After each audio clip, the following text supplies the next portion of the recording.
Well, hello, everyone, and welcome, everyone. I'm Nancy Wallach, a member of ALBA's Board of Governors, and on behalf of the Abraham Lincoln Brigade Archives, I want to thank you all so much for being with us today.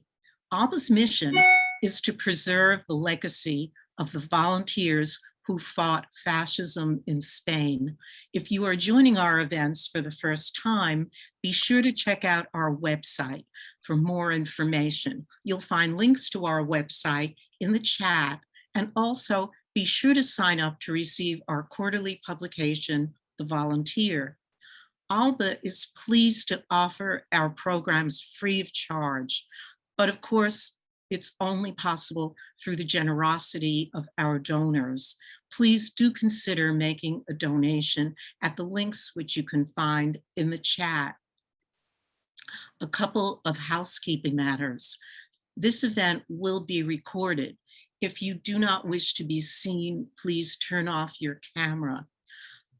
There will be an opportunity for questions from the audience. Start thinking about your questions now, and we will soon invite you to put them in the chat.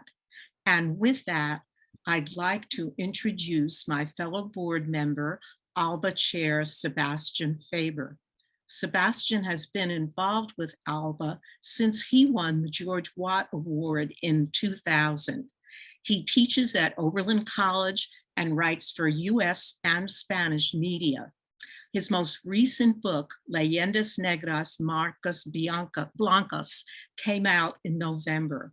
The second edition of his book, Exhuming Franco, Spain's second transition, will be out in the fall. For ALBA, he co-edits our quarterly magazine, The Volunteer, and he helps direct our teaching workshops. Thank you all again for being here with us this afternoon.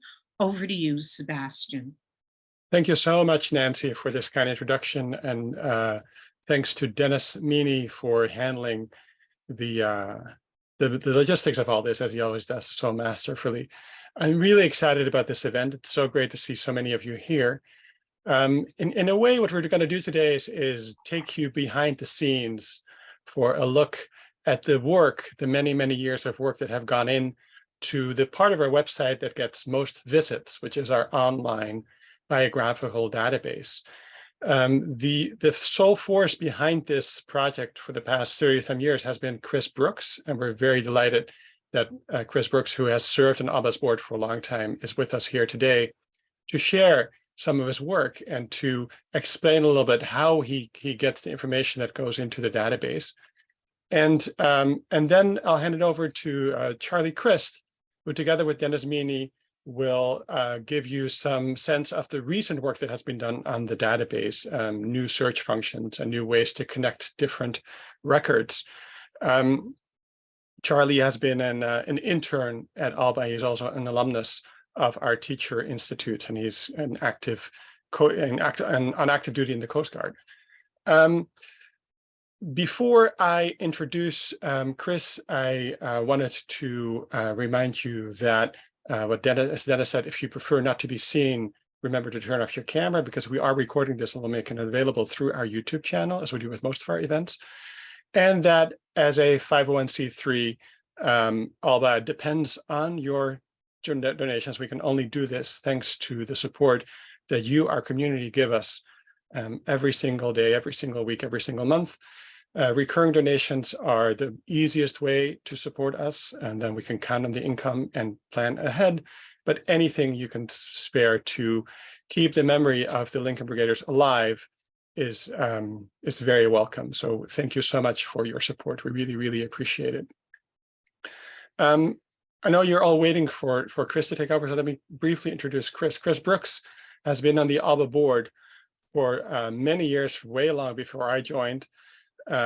He is retired military, and he's been working on this database for a long time, and has been bugging the US government as well as other institutions for the information that we know it has, to be able for us to share all this information about more than 2,700 individuals who left from the US to fight fascism in Spain.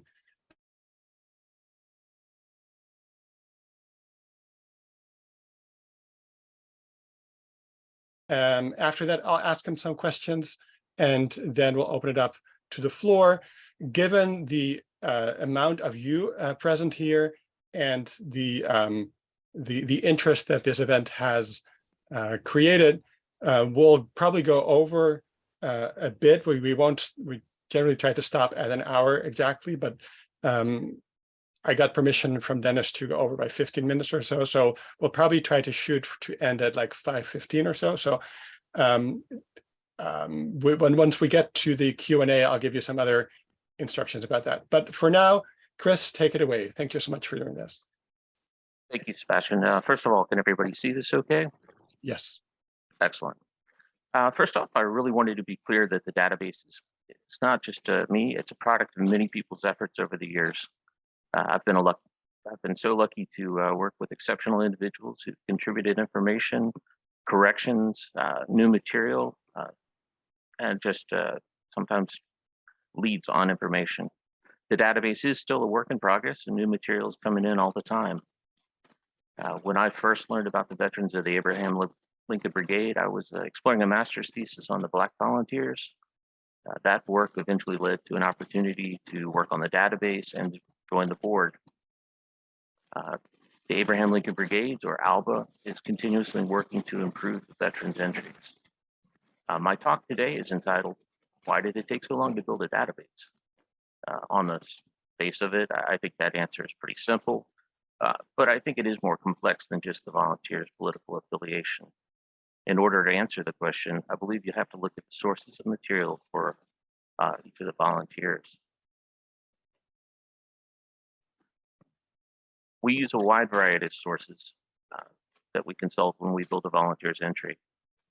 In my personal opinion, families remain the single most important source of information.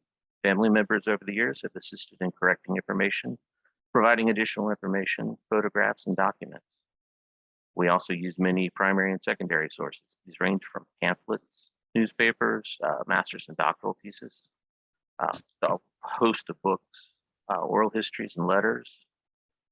Some of these are drawn from personal collections, but more often they're coming from archival collections. The most important of which is the Abraham Lincoln Brigade collection in New York University's Special Collections, which is housed at the Tenement. We also have used articles from veterans collections and other archives around the nation, as well as abroad. One of the newer pieces that we've added is genealogy tools to improve the entries. Primarily, we use Ancestry, but we've used information from other sites as well. Most of the information that we use is available. You just have to know where to look for it, and sometimes that's difficult. Volunteer entries are intended as a starting point. One of the key elements within each volunteer's entry is a list of related sources. This guides family members, students, and researchers to the sources we used in building entry.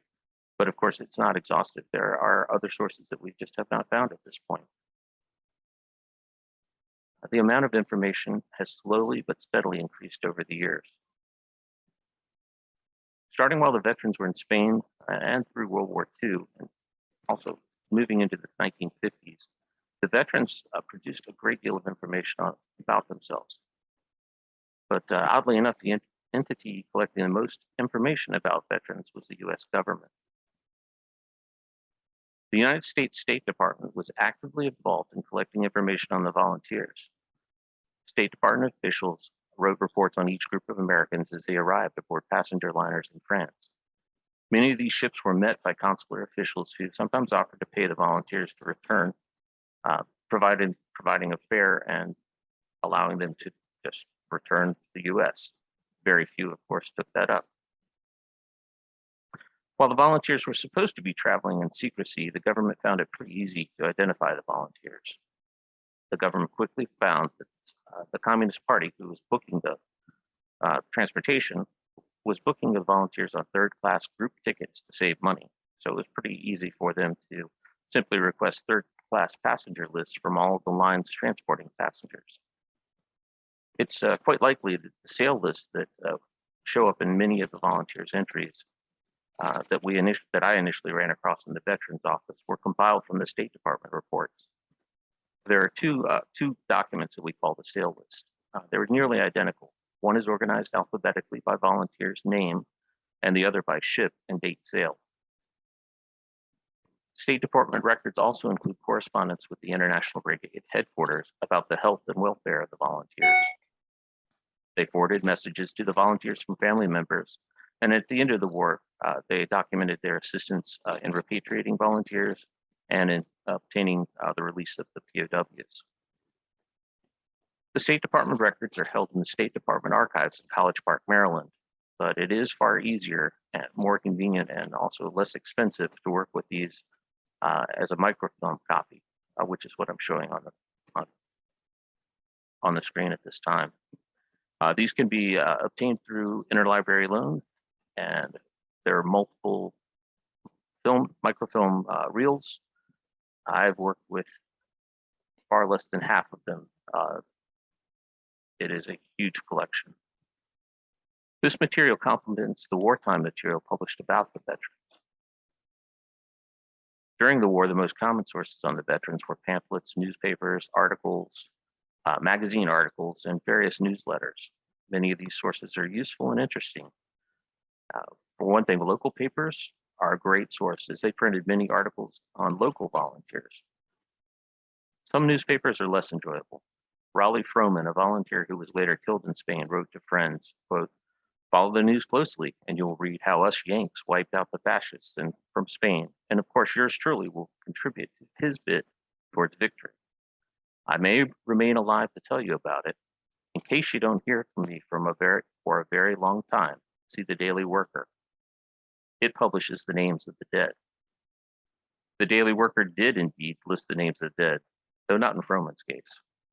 As part of my research, I read every copy of the Daily Worker published through 1939, and I gotta admit, it was a tough slog. The cartoon in the center is Little Lefty. I felt I needed to give a nod to the strip. It's what I looked forward to as I moved through each day's paper. Several of the story arcs related to the Spanish Civil War. Of greater interest and overall use was the Volunteer. The Volunteer was initially published in Spain, and the veterans adopted the name for their newsletter when they returned home. Both the issues printed in Spain and those by the veterans after their return are a great source of information. A hard copy collection of the wartime issues was published, and a select issues of the Volunteer can be read online. The Book of the 15th Brigade is another valuable source, produced by the volunteers in Spain. Under editor Frank Ryan's direction, the brigade prepared a brief, sort of school book annual style history of the first year of the unit's action in Spain. This book is difficult to find in the original edition. I think only about 2,000 were produced. And though it's somewhat easier to find in reprints, two of which are done in English and one in Spanish, it can still be difficult to find. They are available the reprints are available at a little under $100 a pop if you can find them. After the veterans' return, two important books about the Lincoln Brigade were written by volunteers. Edwin Rolfe, a poet and one of the editors of the Volunteer in Spain, wrote The Lincoln Battalion. This was the first official record of the American Volunteers' experience. Veteran ALBA Bessie's memoir, Men in Battle, provided a gritty, more personal view of the war. For those of you who would like to see how Men in Battle was developed, you can actually find some early editions of chapters in the New Masses, which are published online. In my opinion, if you are just starting out researching the volunteers, I would read these two books. They still remain relevant. These books came out as World War II was capturing the world's attention, and interest in the American volunteers was waning. Many veterans felt betrayed by the Soviet Union's backstabbing of Poland and the Valp's position that, quote, the Yanks are not coming, a stance that later saw an abrupt about face when the Germans invaded the Soviet Union. With the end of the war and the rise of the Iron Curtain, America's fear of communism reared its ugly head again. This led to various probes into communist activity in the US and indirectly to the persecution of veterans. This period of persecution led to the creation of another invaluable document. Most Americans traveled to Europe on valid passports. The scope of Soviet activity was assembled in 1957 during the tail end of the McCarthy era. The document was compiled for the US Senate and lists 1,636 volunteers, some of whom actually are not volunteers, just a few. This is a significant portion of the approximately 2,800 Americans who went to Spain. The scope of Soviet activity lists in most cases the name of the volunteer, the passport number, date of issue, age, and street address. The scope of Soviet activity list was used to file most of the FOIAs in the first two phases of the ongoing passport project that I'll talk about a little bit later.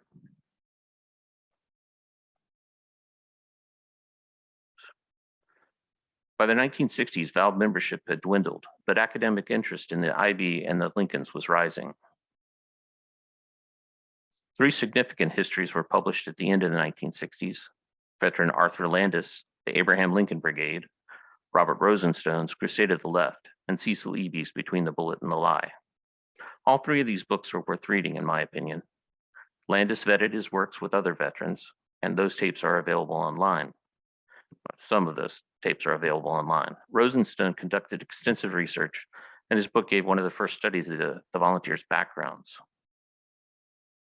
Eby took a different approach. His book has a strong bias against communism and brought voices outside of VALB.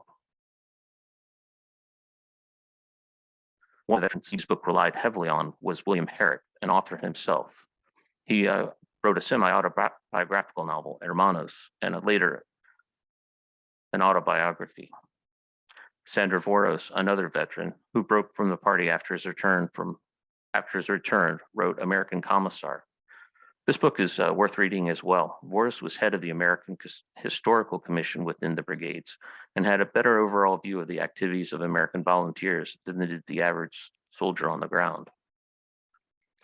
The last two books at the bottom, on the left side of your screen, were some of the first English language histories of the International Brigade. Earl B. Johnson's Legion of Battle and R. Dan Richardson's Comintern Army have held up fairly well, considering that they did not have access to the International Brigade archives. Another professor conducted significant research, but never published a book on the topic. Cameron Stewart did extensive research and put together one of the first lists of American volunteers. I ran across a copy of Stewart's list while working with Adolph Ross. The list was a dot matrix printout listing the names of the volunteers and codes for each of the columns of data. There were probably around 30 columns. They included dates of birth, state, and other relevant data. I include him because it's likely that several of the documents that I would later run across in the VALB's office were probably produced by Stewart. These include copies of the scope of Soviet activities and the sailing list. I had very multiple copies that had become degraded by the time I received them. So it was nice to know that his material is still available and it is collected in California in one of the archives. By the early 1980s, many of the veterans were retired and had a lot more time to devote to preserving their history. In the pages of the Volunteer, Randall Pete Smith solicited information and wrote about his fellow volunteers. His collection is in the New York Public Library. I've worked with a small fraction of the material, and that is one of the places I intend to do more research. In the center is Adolph Buster Ross. Ross worked for numerous years putting together lists of American volunteers. It was first published in the 50th anniversary brochure. Adolph recruited me to flesh out the list, and I've done my best to carry on his work. On the right-hand side of the screen, Carl Geiser and Bob Steck also worked to identify and document the history of the POWs. Bob Steck wrote biographical sketches for almost every American POW. While these failed to make it into the book, Prisoners of the Good Fight, they are available in the archives. Last, Bob Reed, a Seattle transplant, led a group of veterans who identified and put together a list of veterans with ties to the Pacific Northwest. A copy of his work is available in the University of Washington archives, as well as in the ALBA collection at NYU. The Seattle veterans, and Adolph Ross was also in Seattle when I first met him. welcomed me into their homes and provided a great deal of support. Adolph put together a fund that helped me defer some of my expenses when I first started out on the database.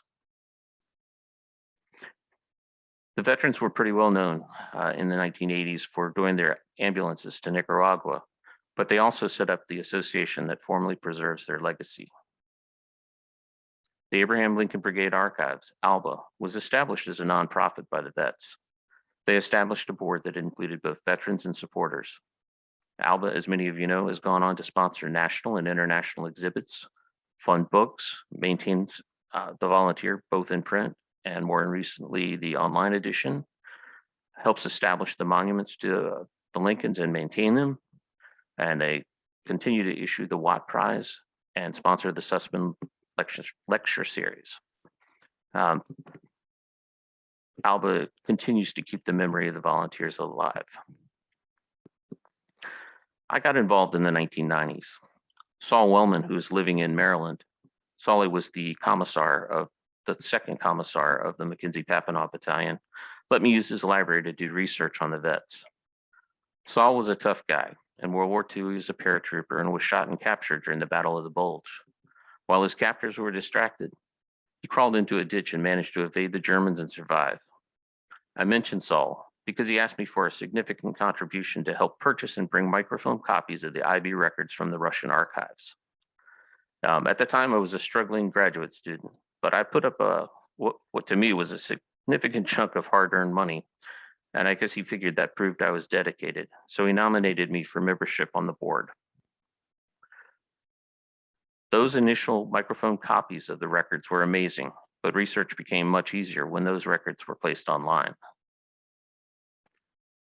The Russian archives, generally referred to as RGASP, are extensive. The International Brigade recognized the importance of their history and sought to preserve the records. As mentioned earlier, Sandra Voras headed up the 15th Brigade's historical section. There are a wide variety of documents, including a collection of periodicals, daily reports, pay lists, after-action reports, documents from the Officer Training School, known as OTS, casualty lists, and personnel reports. The Americans' reports, personnel records, are found in Opus 6.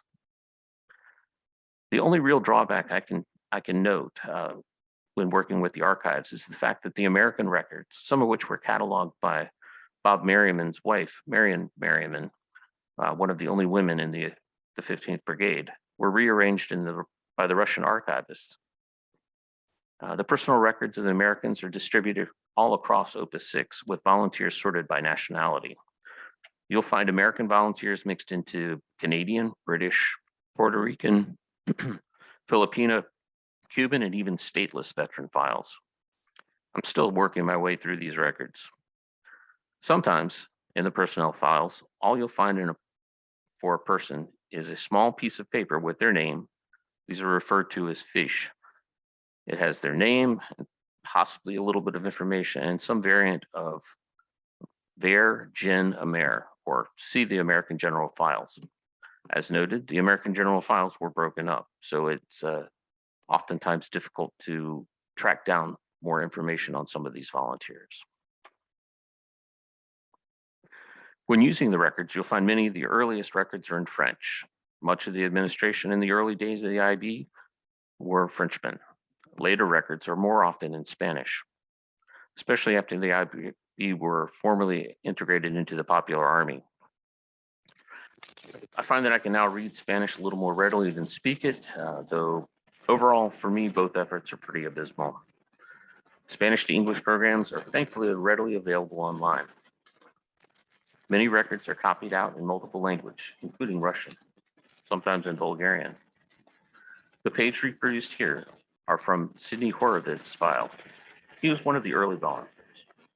He's one of the volunteers we don't really have a whole lot of information on, but I wanted to include him into the database just to ensure people didn't forget it. If you feel a little bit overwhelmed by the idea of working with the sheer size of the Russian archives, there are numerous books on American volunteers with information drawn from the Russian archives.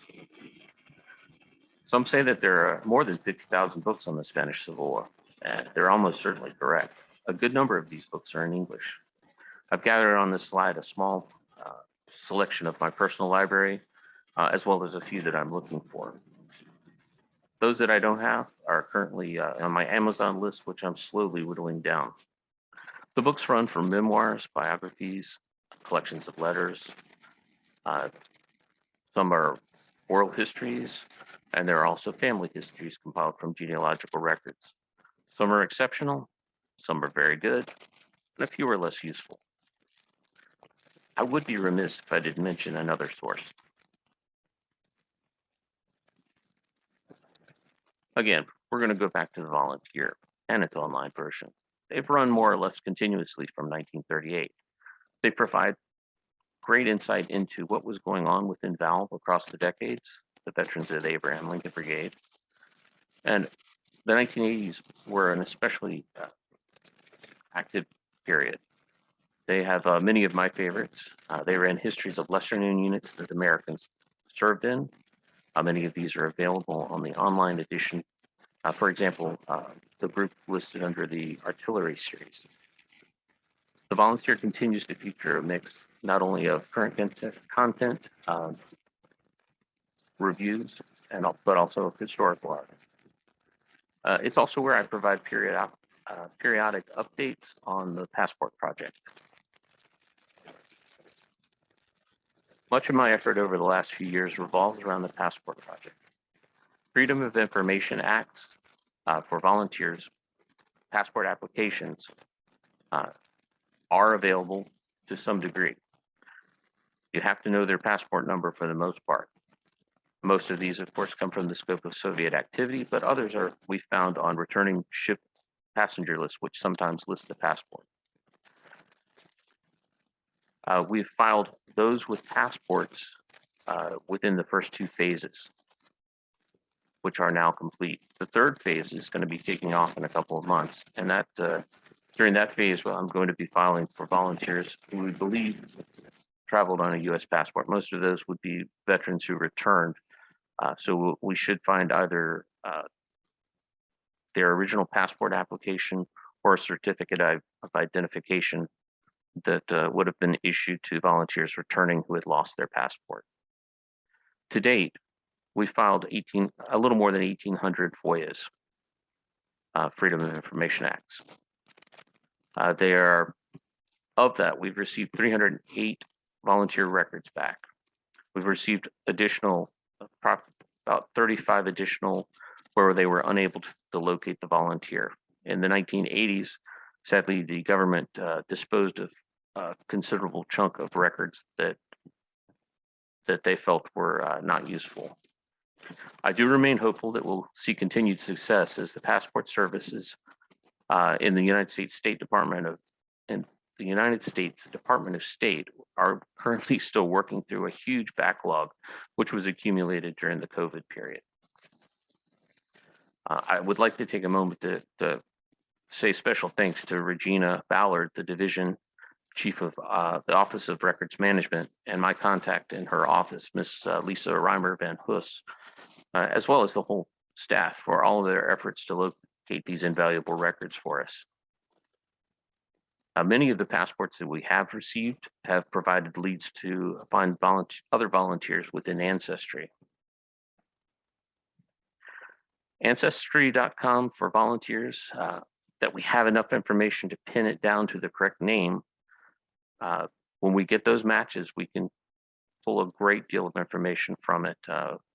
Ship passenger return lists, family information, the individual's date, correct date of birth, place of birth, their date of death, where they're buried in some cases, sometimes photographs, sometimes links to family information, including letters, and sometimes some small memorial pieces about the volunteer. Most of this work is not something I did. It does not take a rocket scientist to conduct this research, but thankfully we have one in the form of Dr. Ray Hoff. He is the son of a veteran, Harold Smith Hoff, who you see at the top of the screen there, alongside Ray's picture. Ray continues to contribute his time and effort. He single-handedly built the Lincoln, Washington, and the McKinsey-Papanoff tree.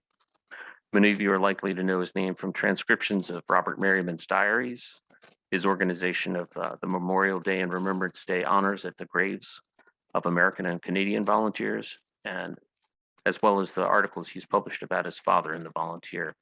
He too deserves recognition and thanks for all of his unsung efforts. There are so many people who should be recognized because without their assistance, this database and the data entries would not exist in their present form.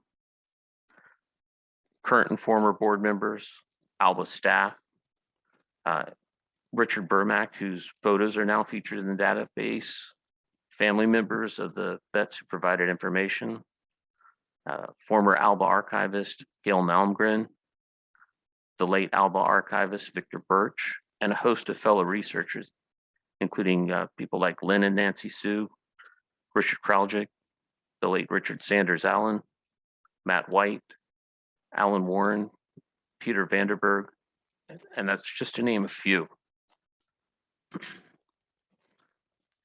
I see my work as an honor, to the vets, people who were good enough to trust me to help preserve their memory. Men and women who, as one journalist noted, and I'm paraphrasing here, you might not care for their progressive ideals, but you have to admire their courage to fight for them. And I think that sort of defines why I've been interested in ALBA and doing this database. Now we'll go back to Dennis Meany and Charlie Christ. Thank you so much, Chris, for this presentation. It's so fascinating. I'm going to hand it over to Dennis and to Charlie. As I said earlier, Charlie Christ is an alumnus of our teaching institute. He's active duty Coast Guard, and he worked as an intern on the database over the past number of months. Dennis Meany is the executive assistant in the ALBA office. So guys, take it away. Thank you for the introduction, Sebastian, and Chris for the amazing PowerPoint. I learn so much every time that I see it, and I definitely wrote down some books that I add to my own list, so thank you for that. So in May, I started with ALBA through the Data Renewal Project, which was basically taking a lot of the biographical information that Chris and many others gather and updating all the veterans from A to Z and adding that information. Looking for any small spelling errors or any conflictual data, making notes so that later researchers can kind of come back and maybe clarify that. But the biggest part of my internship was entering metadata, which is tags of the biographical data that will allow researchers, students, and anybody who's interested to actually search in the database and find these volunteers quicker and learn more about them, and it can save hours of time. So I think Dennis is actually going to share his screen, and we're going to go through a few of the volunteers. Right here. There we go. This is the volunteer search function here for everybody can see. Okay. I'm gonna navigate us to an entry here. So we do have, if you're looking at the screen here, you can see on the left-hand portion of the screen that we have this filter function here.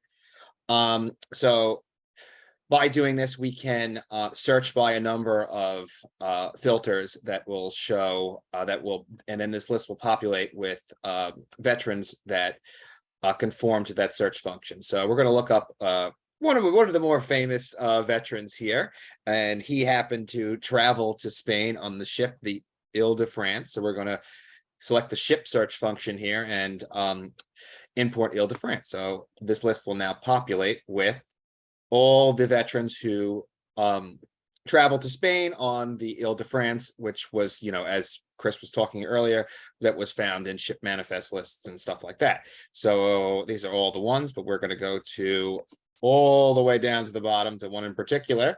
And it's going to be Milton Wolfe, which many people may know. So Charlie, do you want to take it away here? Anything you learned about Milt Wolfe while you were going through this? Yeah, of course. I learned a lot about Milton Wolfe. Some interesting things too. So yeah, as part of the metadata tags, you can see here on the right is all this information about him, which is included within his biography. And then there's an excerpt from his obituary. There's a lot of information on Milton Wolfe. But you can see he was in the Civilian Conservation Corps. That was actually something fun that I realized about a lot of the veterans. So if somebody was going to come back and do a project later about veterans who were involved in the CCC, they could just, that's something that they could type in under vocation now. But you can see here, we have like party affiliation, we have the date of affiliation, we have his World War II service in the OSS, and then later on in the Army as well. We have his birth date. So these are all things that we added to the tags that are going to make it that much easier for people to research these volunteers and hopefully find out more about them. But Milton Wolfe is definitely one of the more research veterans. So his biography is very long. As we'll see later on, some of the veterans we still are searching for information on. But you can see again with the sources and the excerpts. So there's a wealth of information on Milt Wolfe if anybody's looking to learn more. He was a pretty amazing person. Okay, great. And so we're going to go back to the database search function here. And so we can also, one of the other filters we have active is we can find out the state of the, if the veteran was born in the United States, we can find out the state in which they were born. So we're going to search here for the great state of Texas, as it's called, I think. And this now populates with all the veterans that were born in the state of Texas. And there was one, obviously very famous one in particular that is on here, one commander of the Abraham Lincoln Brigade, Oliver Law. And so that's how we would find him here. You could see in the metadata that his state of birth is listed as Texas here. Charlie, is there anything you'd like to add to this entry here? Yeah, I got another quintessential volunteer. So there's going to be a little more on him, but again, his entry ends when he was killed in action. So again, but there's a really good biography here, and like a lot of these, there's actually, I don't think in this particular one, but like in Milton Wolfe, sometimes there'll be hyperlinks too if you want to read more to like previous volunteer articles or biographical links to learn more as well. But you can see again too that he has now the metadata tags too, so you can search him by a lot of different areas of key information. Great. We're going to try one more. Actually, we're going to try two more, but not only, as you can see from this header image, we do count the members of the American Medical Bureau, the medical professionals who travel to Spain as members of the Abraham Lincoln Brigade, and they are hosted within our database. So you can, in fact, search vocation, the job in which these individuals held before and after they went to Spain. Many held multiple jobs, so we have multiple fields here, but many of the nurses who went to Spain were, in fact, nurses beforehand. So we're going to search some of the people who were nurses here. And one in particular is Irene Golden here. And so this is her entry. And, we can see vocation here, nurse. Is there anything you'd like to add to this one, Charlie? I thought she was really interesting. So it seems like she was involved in the French resistance during World War II, but there's not a lot there. So this is kind of like the fun thing about looking up volunteers by this now, because you may be able to find more information about like kind of these parts of their lives. But the nurse volunteers in particular are really interesting. So that's a cool search feature now to look them up. Great. We're going to do one more. And so there is, given that not all volunteers of the Abraham Lincoln Brigade were born within the United States, many were immigrants, or they were recruited from the Caribbean to serve in the Abraham Lincoln Brigade. So we're going to use the birth nation search function here and look up the veterans from Cuba, who the Lincolns had a relationship with after the Spanish Civil War as well. We'd picked out the entry of Angel Garcia, who was an Afro-Cuban here again. And Charlie, if you'd like to say something about this entry.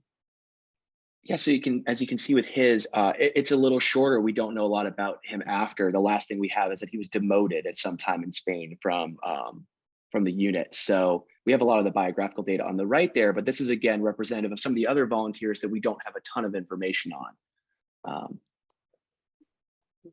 Great. Yeah, so exactly. So we do have differential availability of information for different veterans, and Angel here is we do not have that much, as you can see, but we do have good information there. So again, those new search functions are active. So I encourage you to go to the volunteer search page here, and you can play around with these different search functions.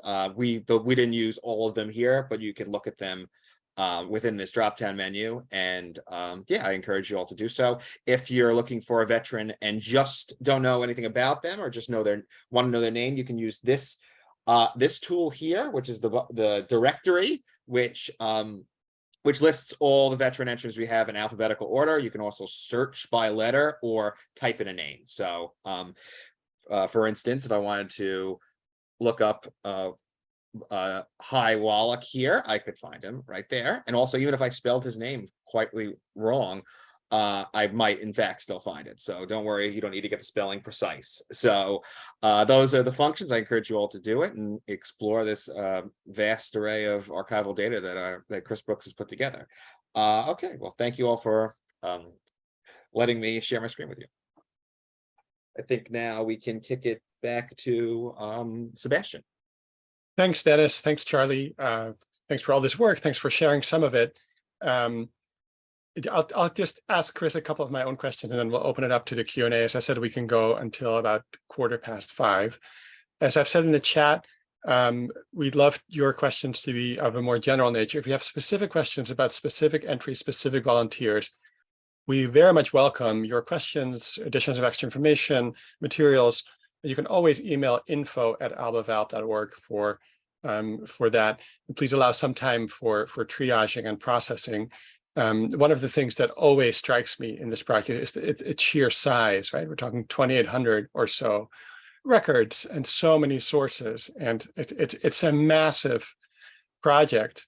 And I know, Chris, you're not the only one who has worked on it, but your constants and the constant nature of your dedication is really stunning. Maybe to start off, have you ever been tempted to throw in the towel and give up on this?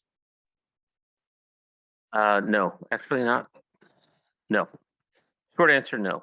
I did burn out a bit the first time we put this, when we switched over to the new host, and I tried to read every single entry to try and do a little bit of quality checks on it. And I will say that I had to take a couple months off because it was just an immense amount of work. And does your family feel equally positive about this project? Depends on the day.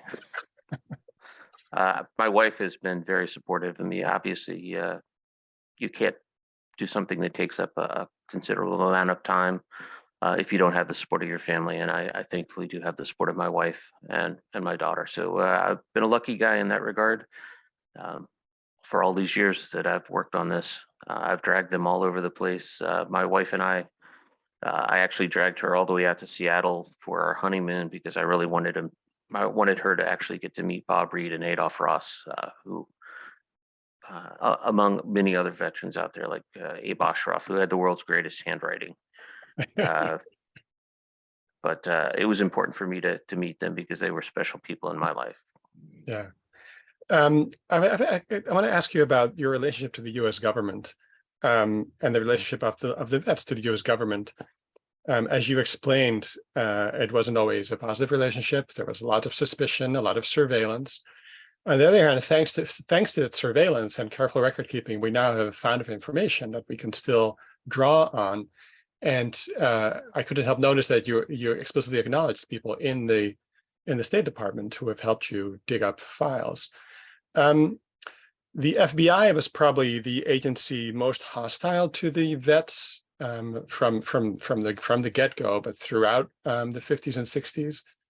Have you found FBI files of veterans to be a reliable source as well? I've read a few of them. I have not made any attempts to try and get FOIAs for those. They are often very extensive, but they are often not very useful because so much is redacted. You'll find huge paragraphs, and many of them are also just reporting on who they've talked to, meetings they might have attended. They're not as useful. Sometimes they're interesting. Walter Garland's file that I think I read that at the TAM, and he had at this point was out of the party, and he said, you don't bother me. I'm not in the party anymore. And it was interesting to, because it documented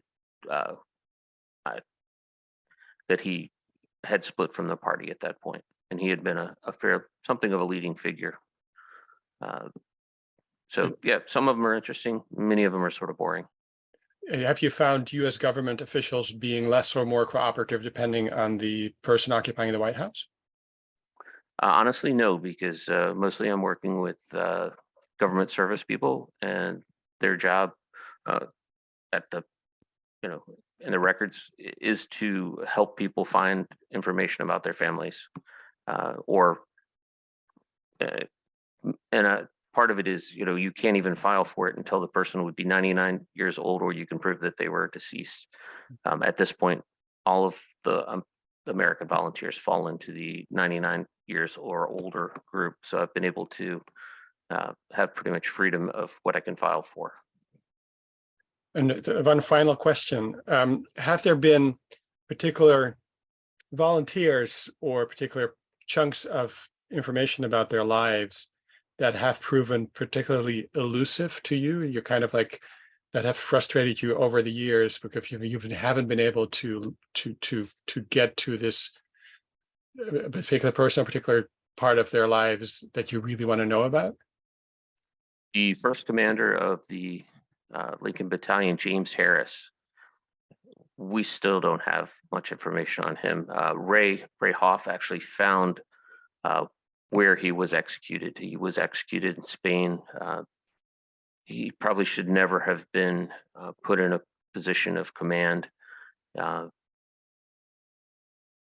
It's sort of a sad story. He was something of an alcoholic, and when he came back into Spain, wine is the daily drink, so it sort of shattered him.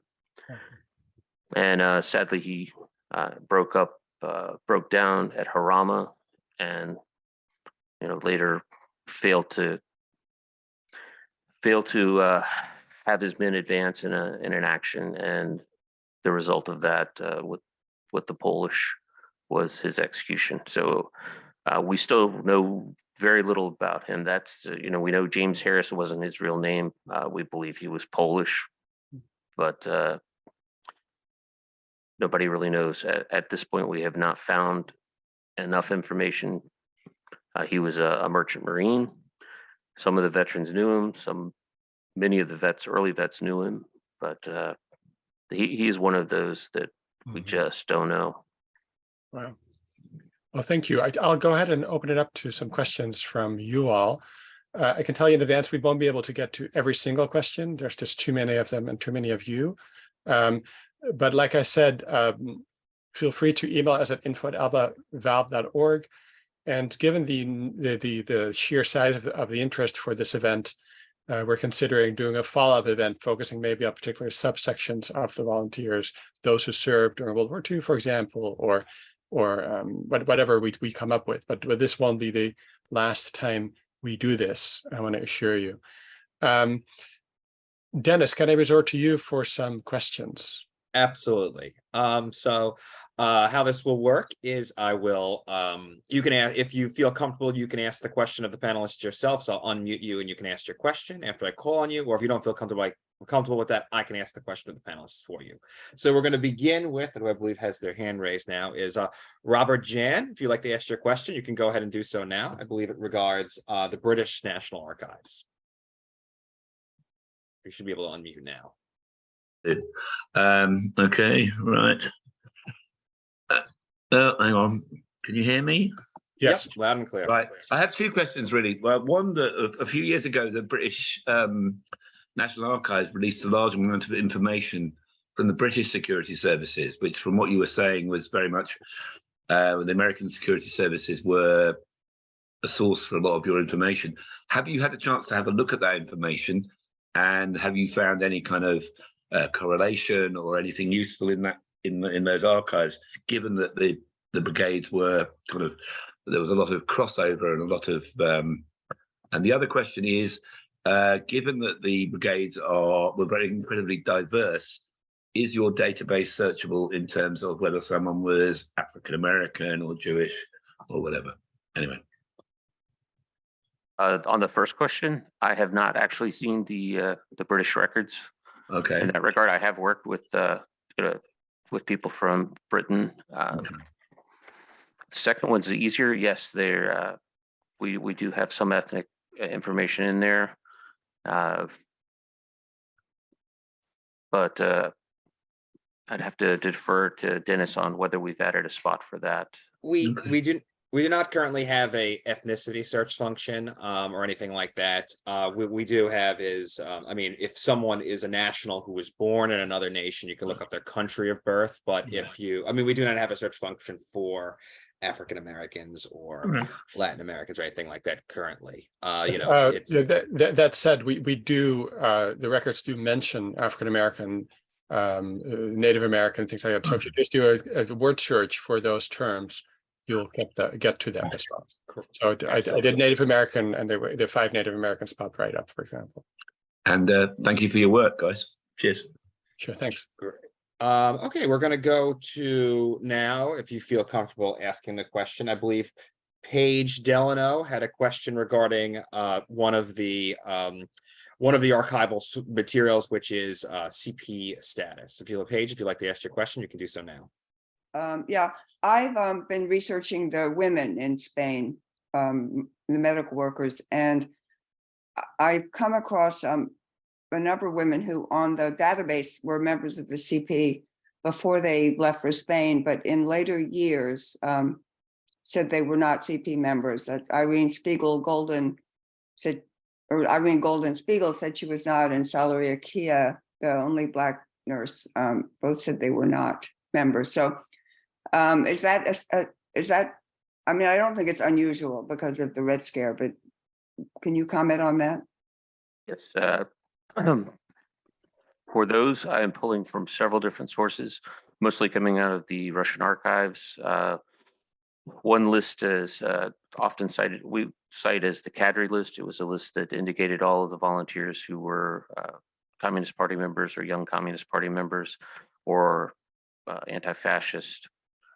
Generally speaking, many of them were simply listed as anti-fascist, but for many, there were also records in their personnel files that indicated they were trying to apply for membership in the Spanish Communist Party. And on those documents, they would indicate when they joined the Communist Party or YCL. Can I just add something here? Bill Bailey, I think, says that he had to sign on his ID card that he was an anti-fascist. He wanted to sign that he was a communist in Spain. So I think their ID cards in Spain don't necessarily reflect their party membership, right?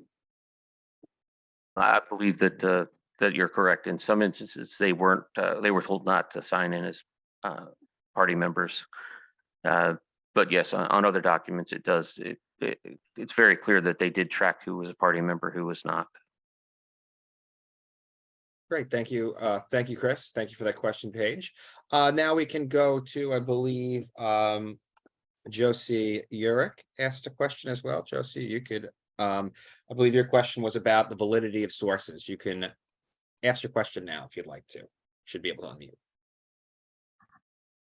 I'd like to first answer why people aren't, it's a little ambiguous whether people are party members, because from about 1957 on, you didn't go, 47 on, you didn't go around announcing you were a party member. And as a result, the whole list of who was a party member was not something that can be easily codified. Now, that goes to my question.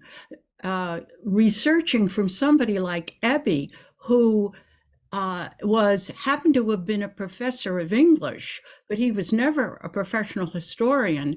This guy took upon himself this writing of a book which is filled with errors, and I was a little upset that he was being used as a source. So my question is, how do you check that the information is truly accurate when you're relying on sources such as Ebby, or even in fact the Raspy files, the Russian files, were they were politically organized and by the people who were still there. And a lot of the stuff that's written in those files was written perhaps under pressure because the individuals were still in Spain and they knew they wanted to come home. So God knows what they wrote. So I sort of, or what was written about it. So when I look at those files, I sort of say, okay, it gives me a picture, but I don't take it as the gospel truth. And I'm wondering, do you look at the material the same way? And I'm sure the answer, hopefully, is going to be yes, Chris. But how do you check that what you're saying is correct? Where I can get more than one source, I do try to ensure that we've got the right information. Sometimes all I can do is cite what is listed. But as you said, and I can point to one set of documents that are sprinkled throughout the Opus 6, the American Personnel Files, where Bob Reed, who I mentioned earlier, one of the vets, was one of the guys who was responsible for writing. Basically, they would review the person's service in Spain from a party perspective, and they were sometimes fairly harsh. These were intended for the party back home, not intended for the volunteer to read, and they were sometimes, Cool. not. They were. Yeah. Yeah, they weren't always the most laudatory descriptions of the individuals. At least that's been in my experience. So I'm glad you see it the same way. Yes, and in terms of EB, I know he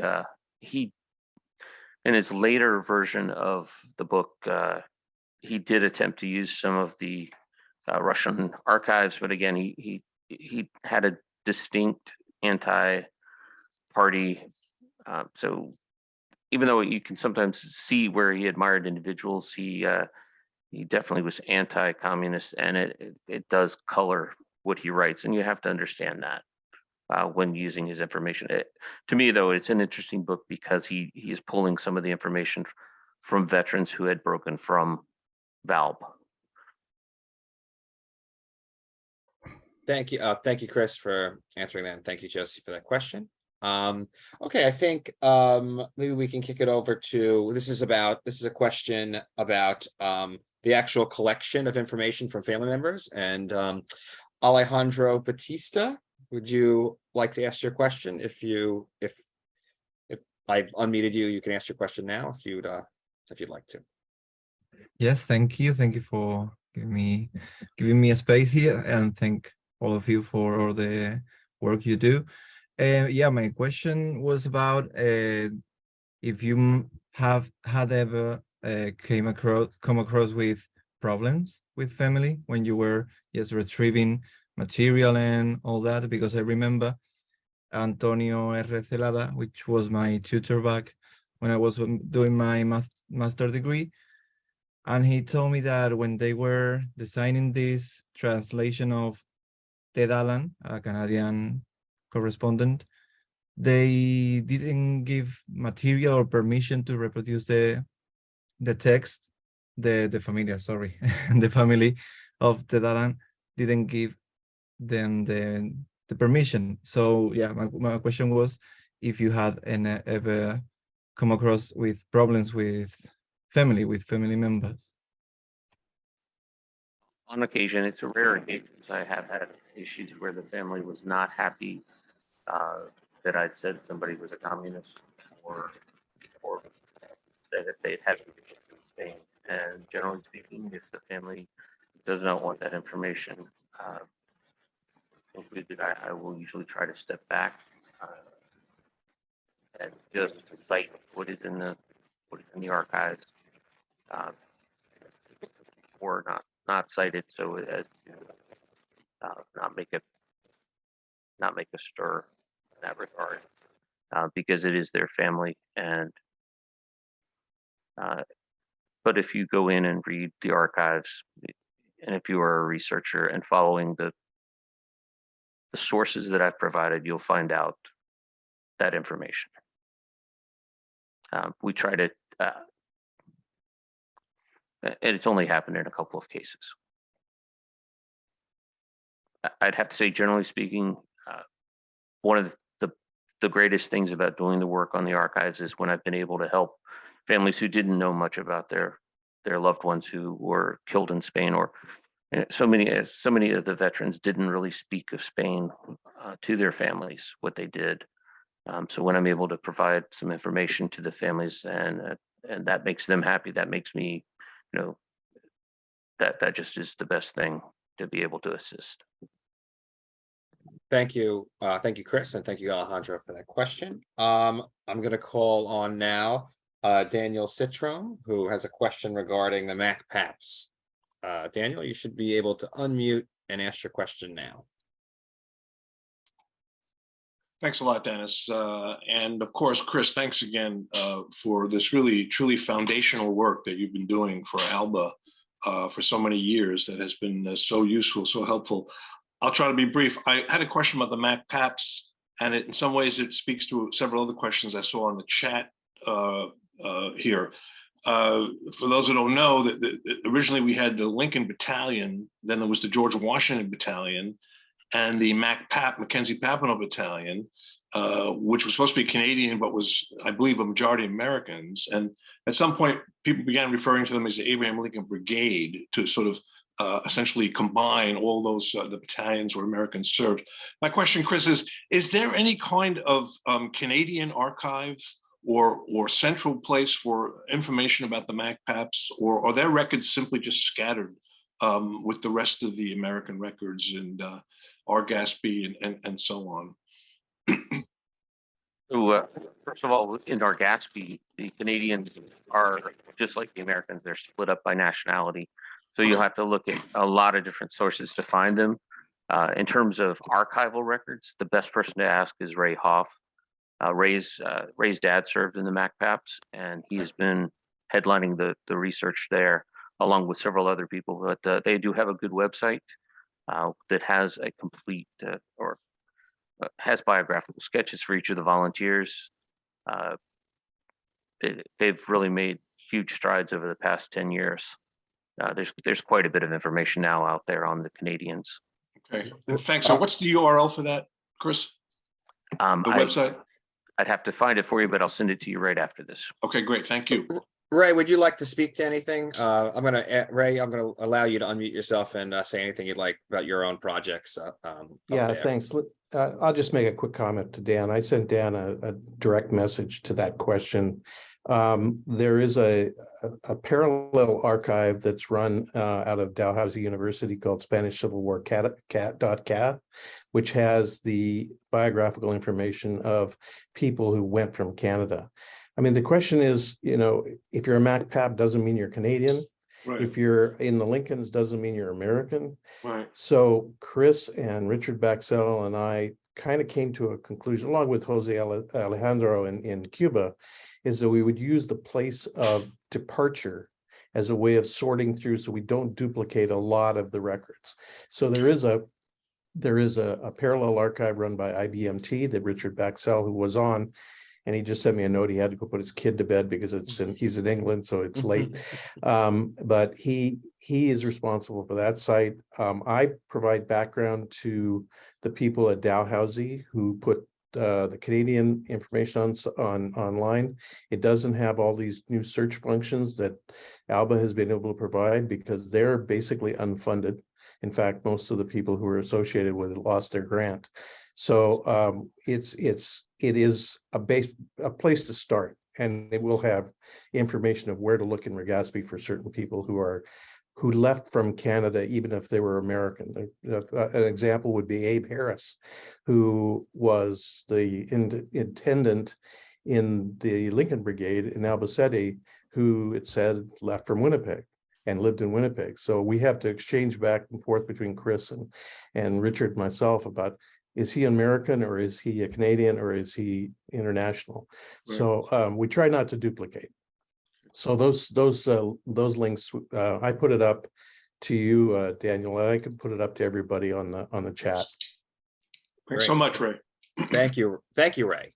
Yeah, so yeah, thank you, Dan, for that question. Thank you, Chris. Thank you, Ray. Okay, so actually, since we're talking about Argosby right now, I believe Frederick Siegel has a question on how to access the archive. So Frederick, if you'd like to ask your question now, you can do so. Yes, you just paraphrased my questions. And how do you access the those files? And I think you posted a link in the chat there, and I wrote down Opus 6, I think, and so there is apparently some link there, right? A bunch of different things I've written down here, but I know I copied and pasted and sent it to my sister who was unable to attend. That's what I did to record it. So, and someone just posted Cole, I guess, posted that. I'm not familiar with who that is, but I was able to, when I was in New York about 10 years ago, see a box with my letters that my father wrote to friends in Spain. They have that at that Tiananmen library. And at the same time, I was able to access to the archive. I think it was on microfilm or microfiche, and the copies didn't come out very well. So that's why I'd like to see a better documents. And that's it basically, but I appreciate the information on that link that Cole Stallone has left in the chat. Yeah. Oh, thank you. Yes, Cole is our communications associate here at ALBA. So thank you, Cole, for your help. Who is also working through the archival material. Chris, is there anything? I mean, in kind of connected with that question, is there anything you have to say about Argosby as a resource that going through anything that like how to sort how your time sorting through it?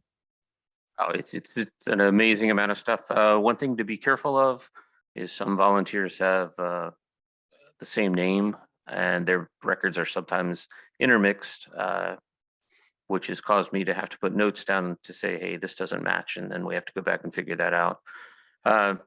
But it is an incredible source, and honestly, you'll find better copies coming off of the. If you can do like a snippet of a document, it's much better than to do a photocopy. So if you can find the records you're looking for in Argosby, that's the way to go to preserve them. Drop it into a PowerPoint and print it from there. Actually, I had another question. Sorry for interrupting. Are there Spanish or Catalan resources at all? It's sort of surprising that there's no Spanish or maybe provincial Catalan archives on that. And I've never seen or heard of that. I don't know if anyone can answer that question. There is a huge project going on called SIDBRENT. I do not have you can get the link, but it is a huge database which includes all of the international volunteers. And I believe you will also find intermixed in the archives Spanish volunteers as well. Yeah, let me just interject. It's SIDBRINT, SIDBRINT.ub.edu. That's University of Barcelona, and then /en will get you the English version. And I'll put that link in the chat as well. That's all 35,000. I was going to say we also have a representative of the Catalan government on, Jordi Martí. So no sé si vols dir. Jordi, would you like to speak to any? I'm just going to allow Jordi to unmute if you have anything to add to this particular topic.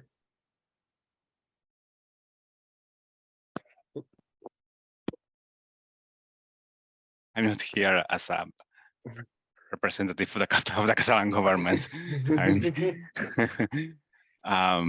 What is exactly the question about the sources in Catalonia? If there are information sources, archival sources in Catalonia about American volunteers in Spain. In Catalonia, as archives, I think that there is only information in some very specific local archives where Americans died, where there was a a hospital associated to a village, and lists of those who died there are still there in the local archive. You can find information about these people who died there. For example, Adolph, right? Who died in Santa Coloma de Farners. It's a little village in North Catalonia. He died in an international brigade hospital who was settled, was there in that little village. So in the local archive, you can find information about the date, the exactly hour when he died. But if we talk about archives, we can only find, I think, information of this kind of information. Sure. Adding to this, we can find information about for example, in the villages where the volunteers were demobilized, desmobilized. Yeah, demobilized. Yes, before they were before they went back to their countries. And in these local archives, in these places, we can find information, but not specifically about American volunteers. Okay. I think. Thank you, Jordi. You're welcome. Great, thank you.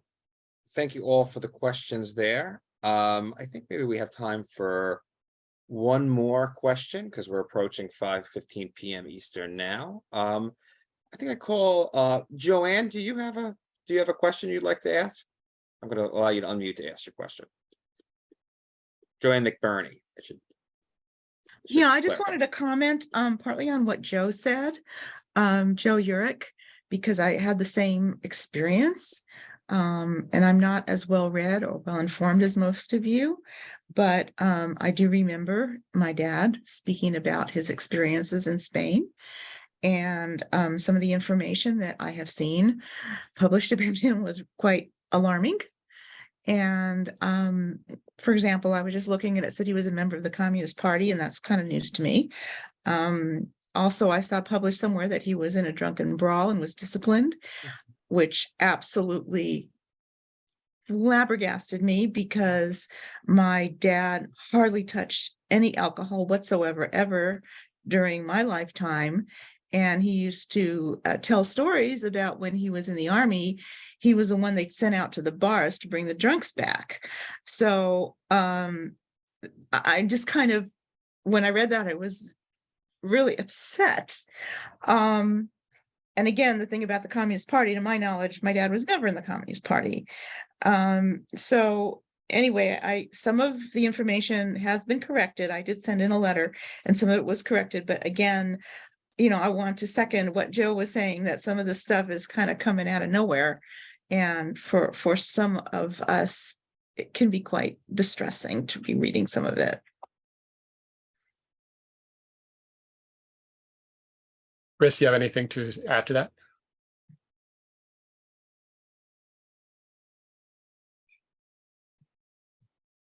All I can say is, reiterate, I try very hard to go with the sources that we receive, and I know sometimes they are not correct. I do the best I can. That's why I rely on family members to get in contact and let us know when things are incorrect. And I'm happy to go back and relook all of the sources to ensure that. Just if you can contact the office, we'll do that for you. Yes. Thank you. Again, so write to info@albavalve.org. Sorry, Dennis. Yes. Yes, correct. Yes, please email us anything. I mean, yeah, I'd encourage everybody here to explore the database. We added these search functions, so there's more. It's more easily navigable. And as you explore entries, if you have any comments or concerns about them, please send them to info@alba-valve.org. I think it's 5:15 now, so I think again, thank you all for asking these questions. And thank you for joining us. I think, and I'll pass it back to you, Sebastian. Yeah, I want to thank you again. I know there's still others that have more questions. We'll do something like this again very soon. I think the interest is palpable. This is a work in progress, as Chris said way at the beginning, right? So it's imperfect, it's ongoing, it's massive, but I've always been convinced that it's really, really important for posterity, for the present. It's a debt we owe these people.